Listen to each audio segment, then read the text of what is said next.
Quando a gente pensa em Ouro Preto, lá em Minas Gerais, logo vem uma imagem bem específica na cabeça, né? Aquela cidade que parece que parou no tempo, uma joia do barroco, mas olha, a história é bem mais complexa. Ouro Preto é feita de muitas camadas, e é isso que a gente vai fazer aqui. Vamos juntos descascar essas camadas para entender as várias histórias, as brilhantes e também as mais dolorosas que constroem esse lugar.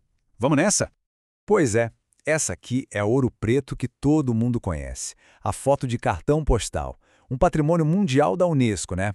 Famosa pela arquitetura, pelas ladeiras, pelas igrejas maravilhosas. É uma imagem que atrai gente do mundo todo ano, todo mundo querendo se conectar um pouco com a história do Brasil. Mas será que essa é a história completa? O que será que tem por baixo dessa beleza toda, tão bem preservada? Que outras histórias, talvez umas não tão bonitas de contar, acabaram ficando de fora dessa foto?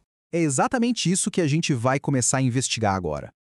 Então, para começar, a gente precisa voltar lá no comecinho de tudo, na origem da cidade. E essa é uma história, assim, de uma riqueza absurda, mas também de muita violência e exploração. A história de Vila Rica, que era o nome original, não teve nada de tranquila. A descoberta do tal Ouro Preto no fim do século XVII fez com que a região virasse um verdadeiro barril de pólvora, sabe? Muita ambição, muito conflito. A grana que saía dali era gigantesca, mas isso acabou gerando revoltas bem violentas contra os impostos de Portugal. E tudo isso culminou, claro, na famosa Inconfidência Mineira. E aqui está o grande paradoxo de Ouro Preto. Todo esse luxo, toda essa riqueza que a gente vê nas igrejas, nos casarões, tudo isso foi bancado com trabalho escravizado. A mineração era um trabalho perigosíssimo, desumano. Foram milhares de africanos escravizados que tiraram o ouro da terra e literalmente construíram a cidade com o suor e o sangue deles. Só que olha que coisa, é justamente nesse lugar, cheio de contradições, que nasce uma das artes mais originais e fortes do Brasil. É essa camada da história que a gente vai ver agora. O barroco mineiro não é só uma cópia do que vinha da Europa, de jeito nenhum. Os artistas daqui pegaram materiais locais, como a pedra-sabão, a madeira, e criaram uma coisa totalmente nova. E o grande nome disso todo, a pessoa que melhor representa essa inovação, é o Aleijadinho, claro. É aqui que a gente vê a grande virada que o Aleijadinho provocou.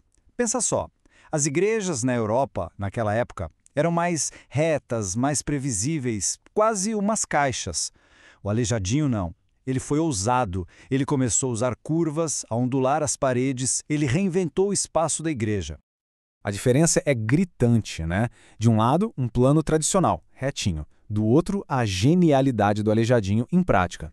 Olha só como a planta da igreja de São Francisco de Assis parece se mover, as paredes vão e voltam. Ele não estava só construindo um prédio, ele estava esculpindo o espaço.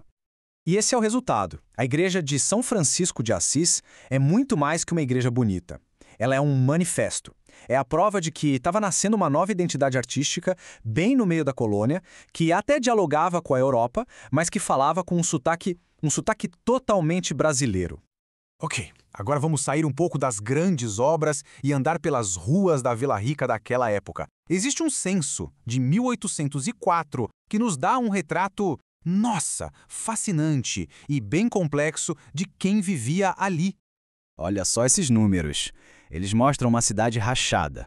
Em 1804, quase um terço de todo mundo ali era escravizado. A maioria era de pessoas livres e forras, que eram ex-escravizados que compraram ou ganharam a liberdade.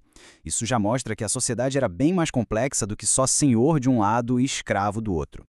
E tem um detalhe muito importante aqui. Essa sociedade toda existia numa época em que a febre do ouro já tinha passado. A cidade estava em declínio. O ouro estava acabando, a população, que já tinha sido de 20 mil pessoas, caiu para menos de 9 mil. Vila Rica era uma cidade que estava meio que procurando um novo rumo, sabe? E o mais impressionante talvez seja isto aqui. Mesmo com a mineração ainda rolando, com os faiscadores tentando achar o que sobrava de ouro, a cidade tinha virado um polo de artesãos. Sapateiros, alfaiates, carpinteiros. A economia era muito mais diversa do que só a mineração. Isso criou uma espécie de classe de trabalhadores livres e libertos que movimentava a cidade. Agora, vamos dar um salto no tempo, lá para o século XX, e fazer uma pergunta-chave. Como e por que algumas partes da história de Ouro Preto foram escolhidas para serem lembradas e outras simplesmente não? A história de como Ouro Preto virou esse ícone tem um momento decisivo. Depois que deixou de ser a capital do estado, a cidade foi meio que redescoberta. Primeiro, o governo brasileiro transformou ela em patrimônio nacional. Depois, a Unesco declarou Patrimônio da Humanidade. Ou seja, ela foi enquadrada como um símbolo de um passado bem específico, o passado colonial. E essa frase do filósofo Paul Ricoeur é perfeita para a gente entender o que vem agora. A ideia é simples. Dependendo de como a gente olha, da escala que a gente usa, a gente não vê a mesma coisa maior ou menor. A gente vê coisas completamente diferentes. E essa é a história que foi escolhida. A escala que foi valorizada. O centro barroco, a riqueza colonial. É a Ouro Preto, famosa, protegida, que o mundo todo conhece. Uma história que fala de heróis, de artistas, de governadores. Mas, se a gente muda a lente, a gente vê isso. No mesmo município de Ouro Preto, tem um distrito chamado Miguel Burnier. A história de lá é outra, completamente diferente. É uma história ligada à ferrovia, à indústria do século XX, uma história de operários que também construiu a região, mas que hoje, tá aí, abandonada, esquecida. E aqui a gente chega no ponto central. O ato de preservar uma história pode acabar apagando outras.